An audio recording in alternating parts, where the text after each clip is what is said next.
बिस्मिल्लाहिर्रहमानिर्रहीम। अब हम बे को बड़ी ये के साथ जोड़ेंगे और ये यहाँ से पौने 2 कत ऊपर रख से शुरू करना है दूसरी लाइन से, और हमने ये पौने 2 कत से शुरू करके यहाँ 2 कत आगे लेके जाना है और इसको हल्का सा नीचे यहाँ से लेके आना है, ऐसे थोड़ा सा और इसको मोटा कर लें और ये कलम रख के हल्का गुलाई यहाँ से दे के 11 कत आगे जाना है।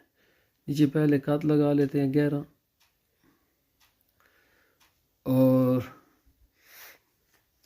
इसको यहाँ से सीधा 11 कत और एंड पे 1 कत ऊपर उठाना है टेपर करके। यहाँ से 1 कत, बीच में भी 1 कत, ये पौने 2 कत का हो गया। यहाँ से 2 कत आगे और ये 11 कत है, पे का नुक्ता डाल लेते। ये 1 कत यहाँ सेंटर में होना चाहिए।